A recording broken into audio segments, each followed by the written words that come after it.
All right, with the Democratic National Convention now less than 3 weeks away, law enforcement and OEMC, they are gearing up and getting ready to put their security plans into action. And joining us now to discuss keeping Chicago safe during the convention, former Chicago Police Superintendent Garry McCarthy. Garry, great to see you. Thanks for being on the program. Oh, my pleasure. My pleasure. I didn't realize my head was that big. All you got to do is step away a little bit. It'll shrink in size. All right. So for those of us who've been doing this news for a long time, we remember when you were leading your department from the front lines as protesters and police kind of had that clash during the NATO summit back in 2012. Now, overall, that was seen as a major success, especially compared to the 1968, for example, Democratic National Convention. What was it that worked to keep things relatively under control for you and your team during NATO? Well, there were a number of factors. First of all, we trained. We had a plan, we trained, and we equipped our people. Communications were very, very important. And honestly, the entire executive staff was out there the whole time, directing operations and making sure that things were happening the way that we anticipated. There's a couple of strategies that we used that I hope CPD will be using again. First of all, the bikes. The bike patrols were really important as far as getting in front of protests and then using them actually as barriers. But there's two other things that we did that was really different. The first one is we did not come out in riot gear. We did not come out in any sort of an antagonistic fashion. We came out with the checkerboard hats. And when things started to ramp up, then we would put on helmets. And then when necessary, we'd bring out the folks in what we call the turtle gear, which everybody likes to call riot gear. But the other thing was you never saw us wade into the crowd. You never saw us use our horses to push the crowd.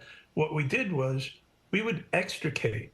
We had a tactic where we would open a line.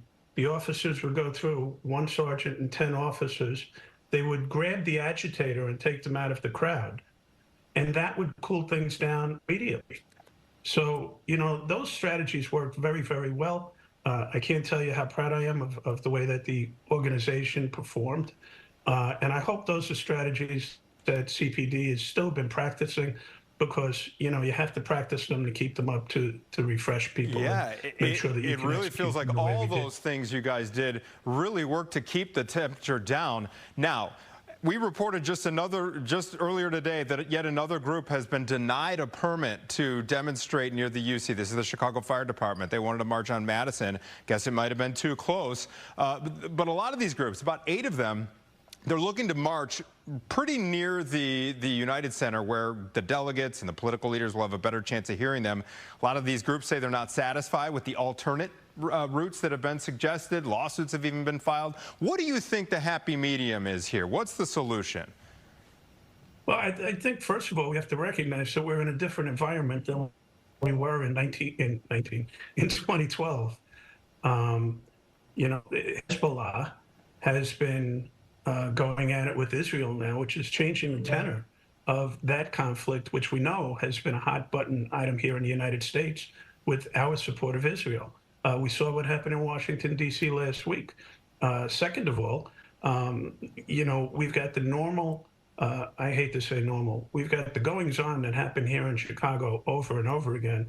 Things like the quote-unquote teen takeovers, which are actually they're mob actions. They shouldn't be called teen takeovers. The violence in the city, and the department has to handle all of that at the same time while worrying about international terrorism. So their plate is full, and they're trying to make it as easy as they can. And the more people, the closer they get to the actual arena, really raises up the alert level for a possibility of something bad happening. You know, if you get within a pitching wedge of a high-profile target, you never know what's going to happen. What happened in Pennsylvania with the former President Trump.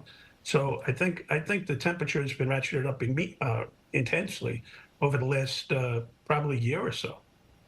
All right, well, we'll hope that things go as smoothly as they can. Garry McCarthy, thank you so much for your expertise and your perspective this morning. We really appreciate it, sir. Good to see you.